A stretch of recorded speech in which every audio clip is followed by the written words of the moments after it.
Hello, and welcome to the 7th lesson of the Big Data and Hadoop Administrator course offered by Simplilearn. In this lesson, we will discuss the scheduling concepts in Yarn. After completing this lesson, you will be able to describe scheduling concepts, identify schedulers, explain the ways to manage resources using schedulers, describe FIFO, Fair-Scheduler, and Capacity Scheduler, explain how to configure schedulers, explain queue management. Scheduling refers to the allocation of available resources in the Hadoop cluster. It is the most important role of Yarn's resource manager. In the first topic of this lesson, you will get an overview of schedulers and the different available scheduler implementations. Generally, a standalone system has multiple CPU cores, and each core runs a single process. It is important to note that there are hundreds of processes running in a system simultaneously. A scheduler is part of a node's operating system that assigns a process to a CPU core to run for a short duration. Requests made by Yarn applications are granted immediately by the clusters. However, in the real world, limited resources means that occupancy of cluster requires applications to wait for resources. Schedulers allocate resources to applications based on internally defined policies. Let's understand the role of cluster scheduler in managing applications on the next screen. A cluster scheduler needs to address multi-tenancy and scalability. Multi-tenancy means that a cluster scheduler allows varying workloads to run simultaneously when multiple users launch different applications on a cluster. A cluster scheduler has to take care of the scalability of clusters running multiple applications. The impact on system latencies should be the least possible, and performance improvement should be substantial.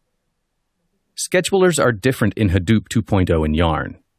In Hadoop 2.0, the scheduler is a pluggable piece of code that resides in the resource manager, job tracker in MRV1. Schedulers in Yarn neither monitor nor track resources. They don't restart failed tasks either. The scheduler implementations available in Yarn are FIFO, or First In, First Out, Capacity Schedulers, and Fair-Schedulers, or Resource-Aware Scheduling. The image shows resource utilization by different jobs running simultaneously over a period of time for different schedulers. Let's understand these schedulers in detail on the next few screens. An FIFO scheduler places applications in queue and runs them in the order of submission. Resource requests for applications are satisfied in the order of their run. An FIFO scheduler is not preferred for shared clusters, as smaller applications might have to wait for larger applications to complete their run. An FIFO scheduler does not support queues or require any specific configuration.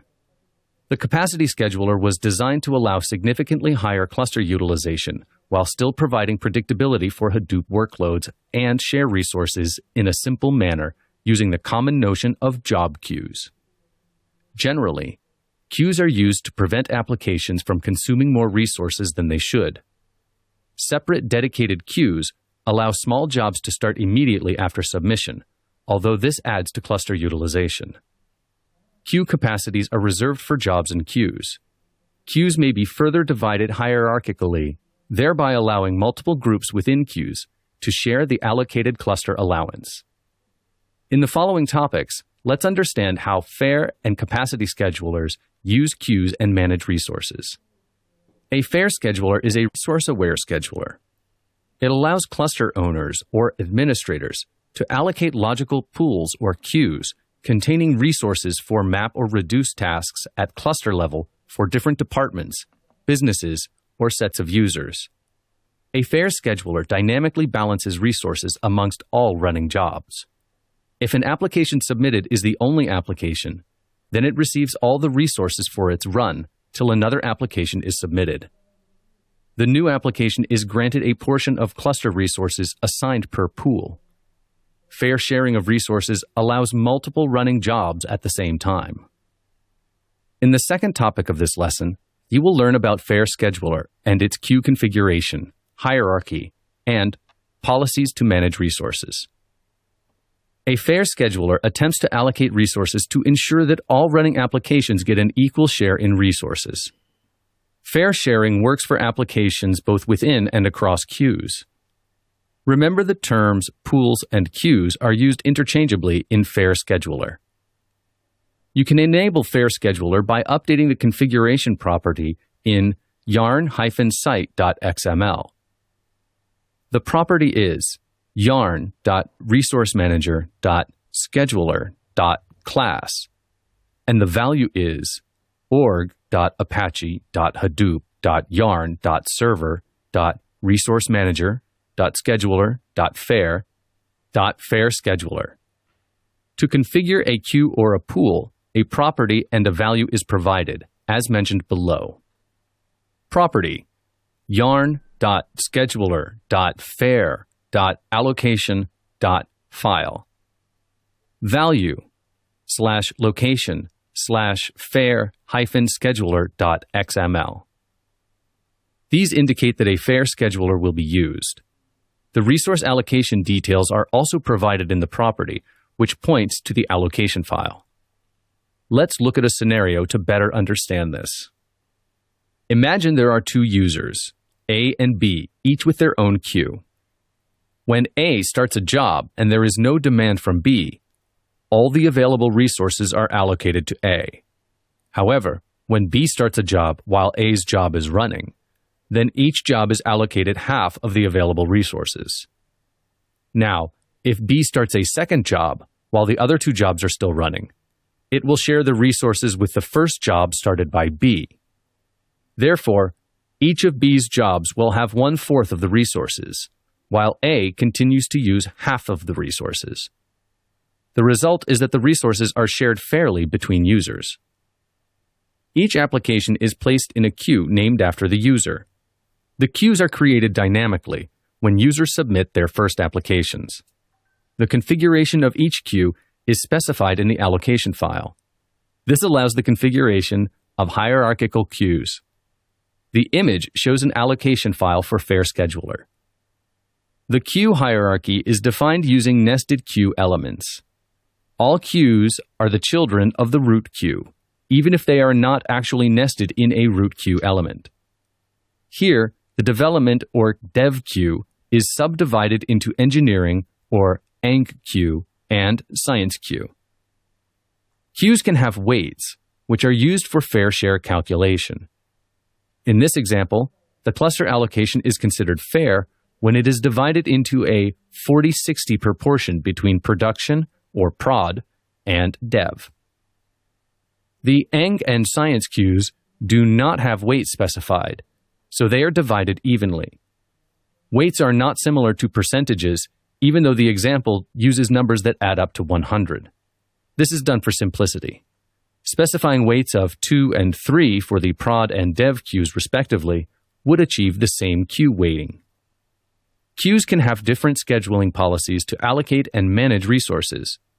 Let's take a look at them on the next screen. The default policy for queues can be set in the top-level default queue scheduling policy element. If it is omitted, fair scheduling is used. Despite its name, the Fair Scheduler also supports a FIFO policy on queues. The policy for a particular queue can be overridden using the scheduling policy element for that queue. In this case, the prod queue uses FIFO scheduling, since you want each production job to be run serially and be completed in the shortest possible time. Note that fair sharing is still used to divide resources between the prod and dev queues, as well as between and within the eng and science queues. Although it has not been shown in the allocation file, queues can be configured with a minimum and maximum resources, and a maximum number of running applications. The minimum resources setting is not a hard limit. Instead, it is used by the scheduler to prioritize resource allocations. If two queues are below their fair share, then the resources are allocated first to whichever one is further below its minimum. The minimum resource setting is also used for preemption. Enabling Fair Scheduler, understanding properties and allocations, submitting jobs to queues. In this demo, you will learn how to enable Fair-Scheduler, understand the properties of Fair-Scheduler, how to do resource allocation, and how to submit jobs to queues. You have seen how jobs are run from the terminal. Now, let us see how to enable Fair-Scheduler. Click Cluster and select Cluster 1. Click Yarn. Click Configuration. Now you need to filter Fair-related configurations. For this, enter Fair in the search option and press the Enter key. Now you will get all the information about configuration settings under Fair-Scheduler. In the Scheduler class, select the Fair-Scheduler option out of the 3 given options. In the Fair-Scheduler.xml Advanced Configuration Snippet property, click the plus icon. Click View as XML, and it opens an XML editor window. In the XML editor, provide the input file, which is in the XML format as shown here. The input file will contain all the allocations that have been given for the resources. Now, in Fair-Scheduler User as Default Queue property, uncheck the option Resource Manager Default Group, which will not let default user be created. Click Save Changes, and the Fair-Scheduler will be enabled. After enabling the Fair-Scheduler, go back to Cluster and restart the services. To restart, click Actions and choose Restart option from the drop-down menu.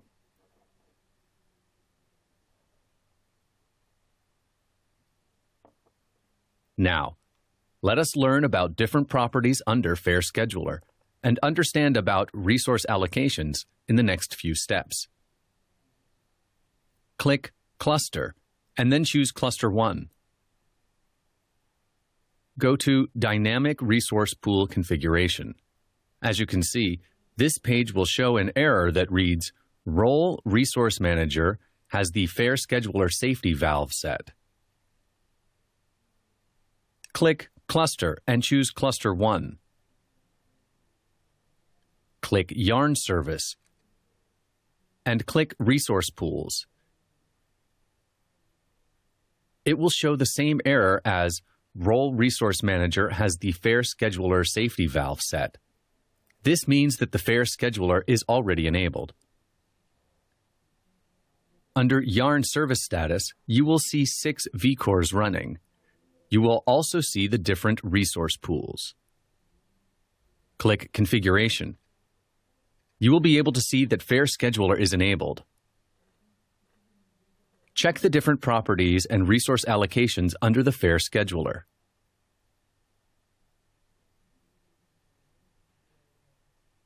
Click the Configuration tab. Search for Fair in the search bar. You will be able to see all the properties of Fair-Scheduler, which is already enabled. You can see in Scheduler class, there are 3 types of scheduler: Fair-Scheduler, FIFO, and Capacity Scheduler. Fair-Scheduler is selected and is enabled here. In the Fair-Scheduler.xml Advanced Configuration Snippet, there are XML tags, which you enter while enabling the Fair-Scheduler. Please note, to disable the Fair-Scheduler, click to Revert to Default option. Enter the allocations in the XML tags.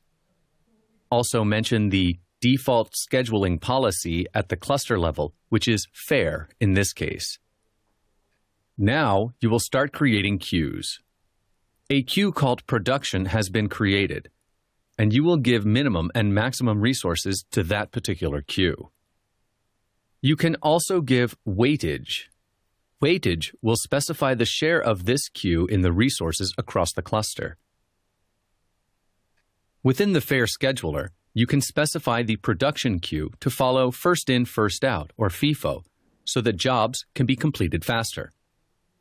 This way, you can create more queues and add subqueues too.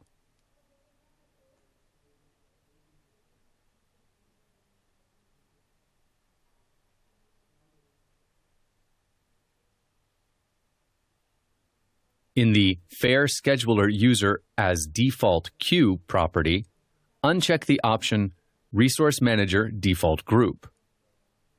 Click Save Changes. In Yarn Service, click Web UI and click Resource Manager Web UI IP-10-0-0-149 option. You will see the All Applications page. In the Memory Total tab, you will see the total memory allocated for the machines. In the vCores tab, you will get information about the total vCores allotted. You will also see that there are 3 active nodes. You can see that resources have been allocated according to the queues. To look at all the queues, click Scheduler. Click Root to show you all the queues. All the queues or subqueues are part of the root. Click each queue to find the information about all the resources allocated to the queue.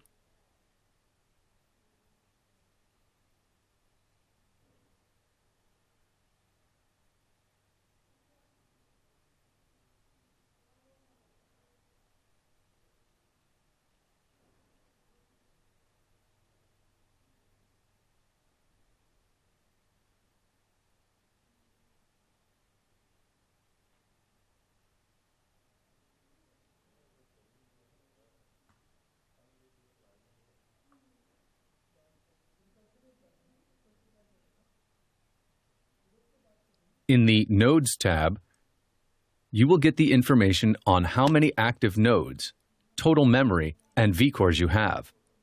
You can always allocate vCores according to the nodes. You have seen how to create a queue and allocate resources to the queue. Now, you will learn how to submit job to a specific queue.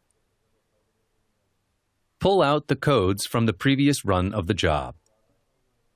As you can see, the jar path is already present with the word count and -d mapreduce.job.queue.name. Give the input file and the output file. As the code starts running, you will be able to see that the jobs are getting submitted. You have submitted a job successfully to a particular queue. To know the status of the submitted job, click Yarn Service, click Web UI, and click Resource Manager Web UI IP-10-0-0-149 option. Now you will see in Apps Running, there is one application running. Memory being used, vCores used.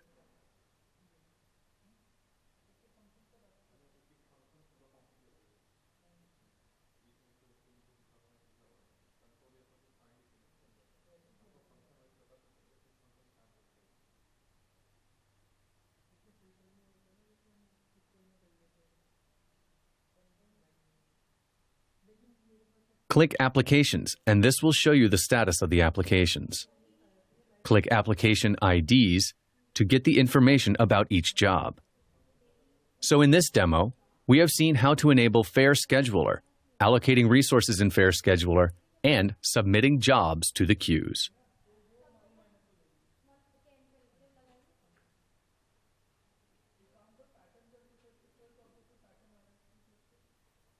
In the third topic of this lesson, let us concentrate on Capacity Scheduler, Queue Elasticity, Queue Hierarchy, Delay Scheduling, and Dominant Resource Fairness. The Capacity Scheduler allows sharing of a Hadoop cluster along organizational lines, where each organization is allocated a certain capacity of the overall cluster. Each organization is set up with a dedicated queue that is configured to use a given fraction of the cluster capacity. Within a queue, applications are scheduled using FIFO scheduling. You can enable Capacity Scheduler in yarn-site.xml and allocate resources in capacity-scheduler.xml, as shown in the allocation file. Let's understand the concept of queue hierarchy and its relation to Capacity Scheduler on the next screen. A single job does not use more resources than the capacity of its queue. However, If there is more than one job in the queue and idle resources are available, then the capacity scheduler may allocate the spare resources to jobs in the queue, even if that exceeds the queue's capacity. The queue hierarchy plays an important role in the allocation and management of resources. Queue hierarchy defines two queues under the root queue, prod and dev, with 40 and 60% capacity respectively. Notice that a particular queue is configured by setting the configuration properties of the formYarn.scheduler.capacity.queuePath.subproperty, where queuePath is the hierarchical or dotted path of the queue, such as root.prod. The dev queue is further divided into eng and science queues of equal capacity. To ensure that the dev queue does not use up all the cluster resources when the prod queue is idle, the dev queue has its maximum capacity set to 75%. In other words, the prod queue always has 25% of the cluster available for immediate use. Since no maximum capacities have been set for other queues, it is possible for jobs in the eng or science queues to use all of the dev queue's capacity, or indeed for the prod queue to use the entire cluster. Beyond configuring queue hierarchies and capacities, there are settings to control the maximum number of resources that can be allocated to a single user or application, the number of applications that can be run at one time, and ACLs on queues. Enabling Capacity Scheduler, understanding properties, and submitting jobs to queues. In this demo, you will learn how to enable Capacity Scheduler, understand its properties, and how to submit jobs to queues.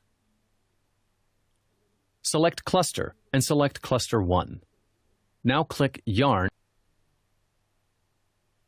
and click Configuration. Now, you need to filter FAIR-related configurations. For this, enter FAIR in the search option and press the Enter key. Now you will get all the information about the configuration settings under Fair-Scheduler. In the Scheduler class, you can see that Fair-Scheduler is enabled. In the Fair-Scheduler.xml Advanced Configuration Snippet property, click the Click to Revert to Default option. Then, the service starts using the dynamic resource fairness. Now in Scheduler class, click the third option, which is the Capacity Scheduler option. In the search option, type Capacity, and you will be able to see the properties related to Capacity Scheduler. Now, in Capacity Scheduler XML Advanced Configuration Snippet, you will see that Resource Manager is the default group for the roles. Now click View as XML in the XML editor window. Remove the existing tags and replace the XML codes as shown. Look at the XML codes that you just entered. Now enter Configuration as an XML tag and enter property as yarn.scheduler.capacity.root.queues. Now define the two queues, which are production and development. Now, within the root for dev.queues, enter subqueues engineering and science and give them some allocations. Within the parent root for production, specify a value of 40%, which means 40% of the resources of the cluster will be used. In the development queue, specify the value of 60%. Within development, you will need to specify the maximum capacity that the cluster can use. So, when the production queue is not using the resources, the development can use a maximum of 75%. In the sub-queue root of development, queue which is engineering, specify a value of 50%. Similarly, for science, specify a value of 50%. So now you know how to give allocations. To summarize, the development queue is divided into engineering and science queues of equal capacity. so the development queue will not use up all of the cluster resources when the production queue is idle. The production queue has the maximum capacity set at 75%. So in other words, the production queue always has 25% of the cluster available for immediate use. Before configuring queue hierarchies and capacities, there are settings to control the maximum number of resources, applications, or a single user can be allocated, how many applications will run at a time, and the ACLs on queue. Now you have enabled Capacity Scheduler and given allocations. Next, click Save Changes. After Save Changes, restart the services. To do this, click Cluster, then choose Cluster 1, and then click Actions and select Restart, and the services will be restarted. Now you will see the resource allocations in Capacity Scheduler to submit the jobs to the queue. There are other properties for Capacity Scheduler that can be enabled. As you can see in the XML codes, the queues have been defined. The maximum capacity for a particular queue has been set. Within that particular queue, there are sub-queues and the share they can use. To learn more about Capacity Scheduler, you can search for Capacity Scheduler hadoop.apache.org in Google.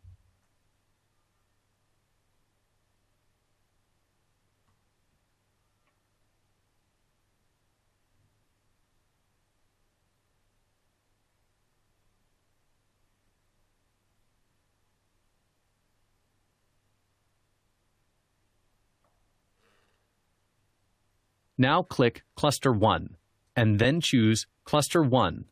Click Yarn. Click Stale Configuration. In Stale Configuration, you will see that Fair-Scheduler has been used, but now Capacity Scheduler should be used. Now click Deploy Client Configuration.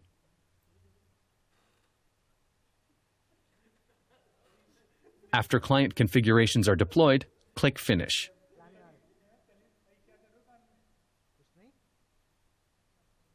Now you will see how to submit our jobs. Jobs can be submitted either from the terminal or from queue interface. It is important to note that the queue name should be the last part of the hierarchical name, since the full hierarchical name is not recognized. In the XML code window, you can see that the queues are assigned and given maximum allocations.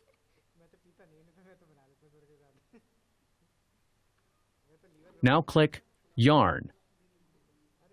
Click Web UI and choose the third option of Resource Manager Web UI. Now click Scheduler. As you can see, Application Queues talks about overcapacity because the Capacity Scheduler is enabled. As you can see, there are two sub-queues, Dev and Prod. Now click the plus icon next to Dev, and you will be able to see the percentage of resource allocations at the cluster level.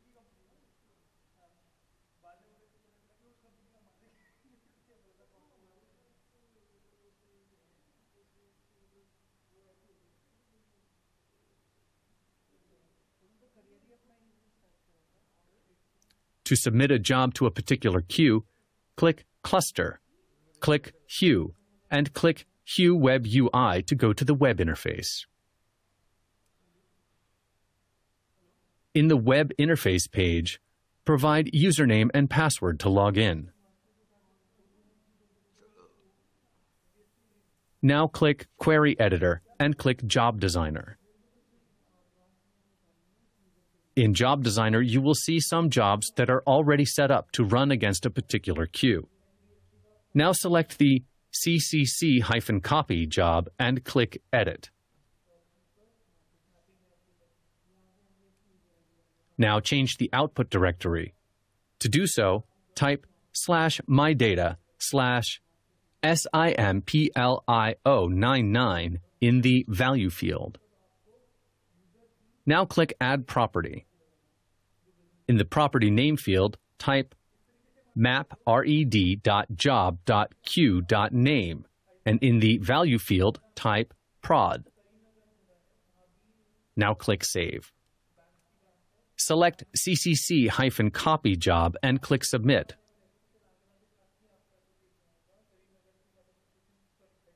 Click Log to see the progress of the job. Now the job is submitted to the queue and assigned to a particular queue. So in this demo, you have learned how to enable Capacity Scheduler, understand its properties, and how to submit jobs to queues. Yarn schedulers support data locality reference. In a busy cluster application, requesting a node may have a conflict of interest with the other containers that are running on the node. This can be resolved by immediately loosening the locality requirement and allocating a container on the same rack. However, waiting for a few seconds can dramatically increase the chances of a container being allocated on the requested node, thereby increasing the efficiency of a cluster. This feature is called delay scheduling, and it is supported by both the Capacity Scheduler and the Fair-Scheduler. Every node manager in a Yarn cluster periodically sends a heartbeat request to the resource manager. The default is 1 per second. Heartbeats carry information about the node manager's running containers and the resources available for new containers, so each heartbeat is a potential scheduling opportunity for an application to run a container. When using delay scheduling, the scheduler doesn't simply use the first scheduling opportunity it receives, but waits for up to the maximum number of scheduling opportunities to occur before loosening the locality constraint and taking the next scheduling opportunity. For the Capacity Scheduler, delay scheduling is configured by setting yarn.scheduler.capacity.node-locality-delay to a positive integer representing the number of scheduling opportunities that it is prepared to miss before loosening the node constraint to match any node in the same rack.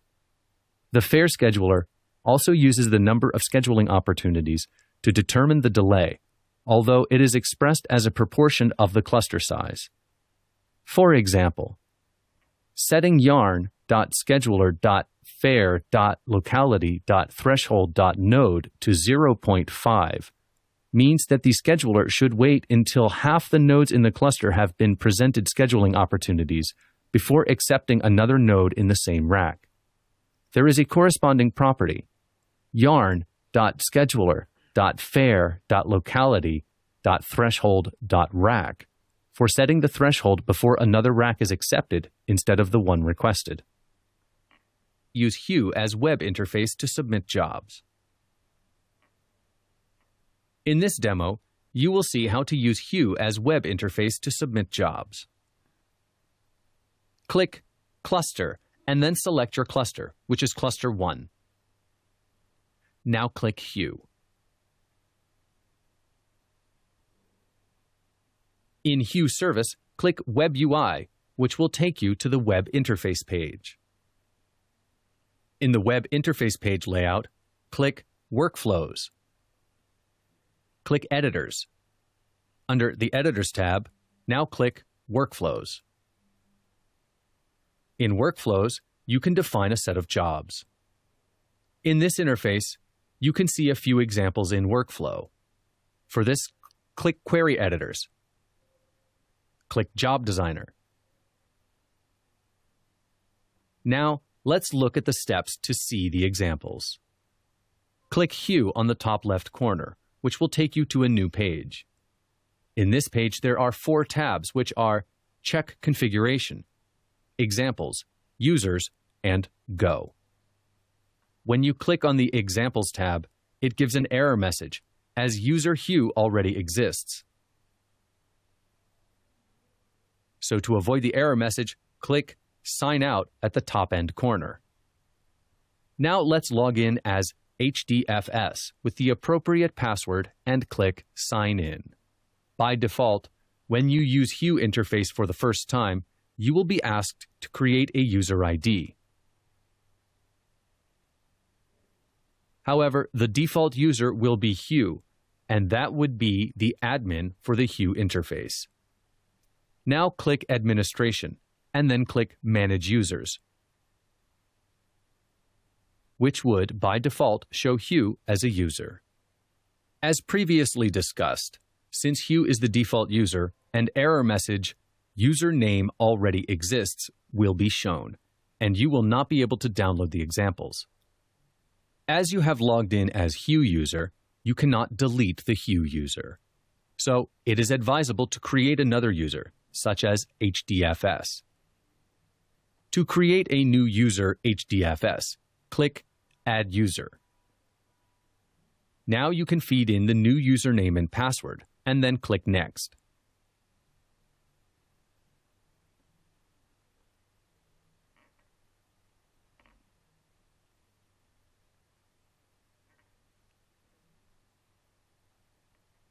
In Step 2, fill in the details like name, email, and so on, and click Next.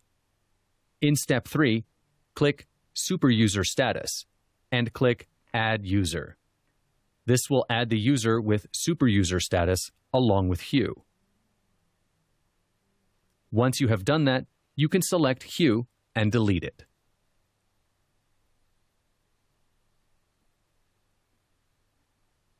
Now, log in as HDFS and click Examples. And you can download each of the example samples. To see the sample in the workflows, click Workflows. Click Editors, and then click Workflows. As you can see, Uzi is a workflow scheduler where you can create a workflow with multiple jobs to run in sequence. To create the scripts, click Create, which will open up the workflow editor. In the workflow editor, you can see options like drag and drop, Java program job, pig script, and so on. In this way, you can create multiple workflows and then run them in sequence. Now click Query Editors and click Job Designer. To run a job, you need an input file. To do this, you can check for the input file in the terminal. In the terminal, log in as HDFS. When you type HDFS DFS-ls/mydata code, you can see the list of files under the directory. When you type scale_data, you will be able to see many subdirectories and files.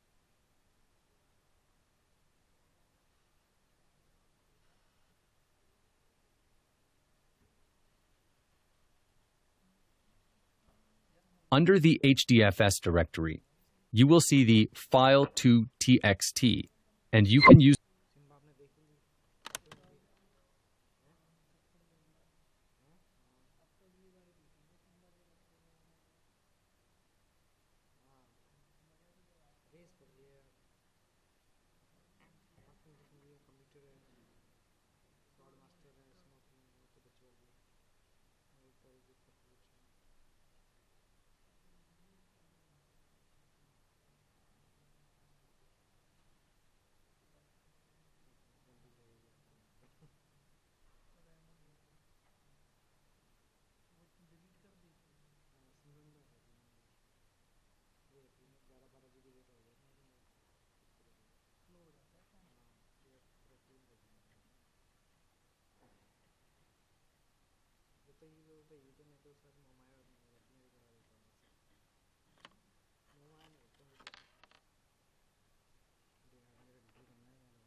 this file as the input file to run a job.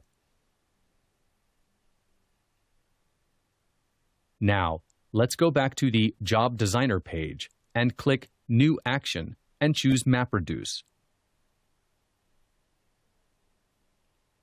And provide details into the name and description fields.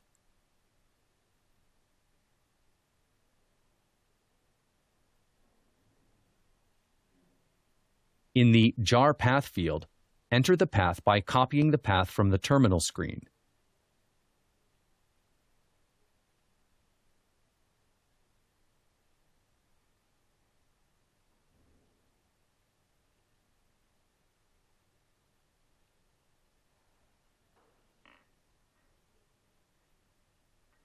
Now click Add Property and enter the properties like properties for input and output directories.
Now click Save.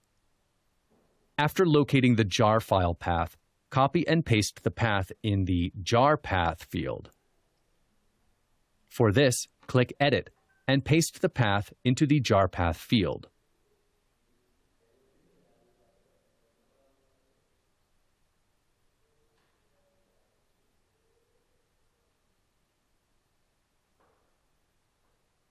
Now click Save.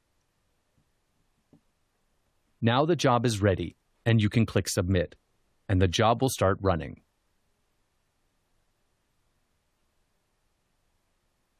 If you want to view this job, you can see it in the Oozie Editor dashboard. In the Oozie Editor dashboard, you can see different tabs like Graph, Actions, Details, Configuration, Log, and Definition. You can click each tab to know their properties.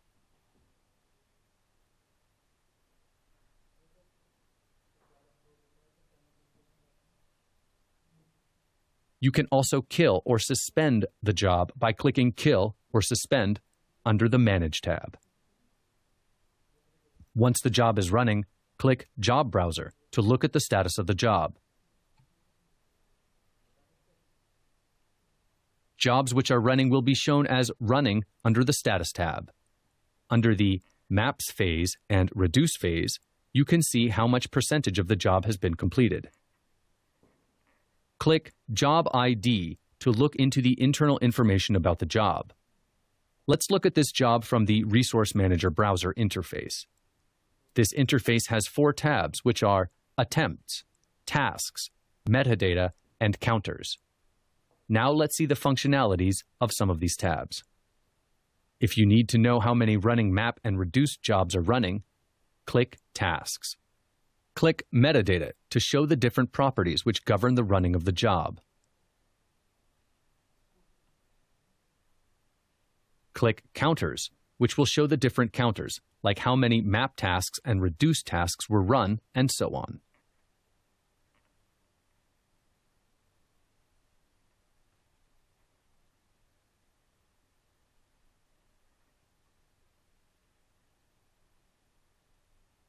You can also look for the job information in the terminal by writing the codes. Writing codes will give the same information, like the one given by Job Browser.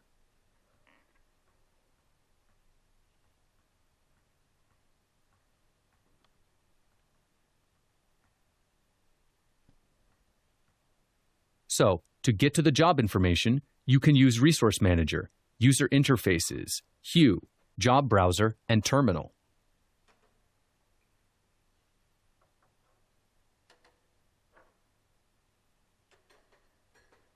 To look at the new job which was created, let us go back to the Job Browser. Click Query Editors, and click Job Designer.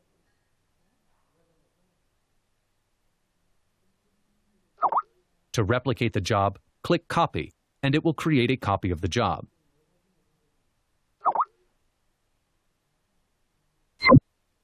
Sometimes users notice that when they try to run a MapReduce, they face a problem.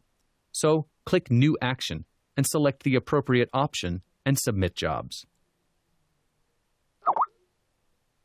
In this demo, you have seen how to use a web user interface, like Hue, to submit jobs, look at the job outputs, and interpret how that job is performing. The concept of capacity or fairness is easy to determine when only a single resource, such as memory, is being scheduled. If two users run applications at the same time, then it is still possible to measure the amount of memory used by each user. It is difficult to compare two applications when multiple resources are running. For example, if App 1 demands more CPU and less memory, and App 2 demands more memory and less CPU. Dominant Resource Fairness, DRF, is the approach when schedulers in Yarn address this problem by looking at each user's dominant resource use, or requirement, and measure the cluster use. Let's look at a scenario to understand this concept further. Imagine a cluster with a total of 100 CPUs and 10 terabytes of memory. Application A requests for containers of 2 CPUs with 300 gigabytes each, and Application B requests for containers of 6 CPUs with 100 gigabytes each. A's request is 2% and 3% respectively of the cluster total. So memory is dominant, since its 3% proportion is larger than CPU's 2%. B's request is 6% and 1% respectively. So CPU is dominant. Since B's container requests are twice that of A's container requests, 6% versus 3%, it will be allocated half as many containers under fair sharing. The capacity scheduler can be configured to use DRF by setting yarn.scheduler.capacity.resource-calculator to org.apache.hadoop.yarn.util.resource.dominant resource calculator in capacity-scheduler.xml. For the Fair-Scheduler, DRF can be enabled by setting the top-level element, default queue scheduling policy, in the allocation file to DRF.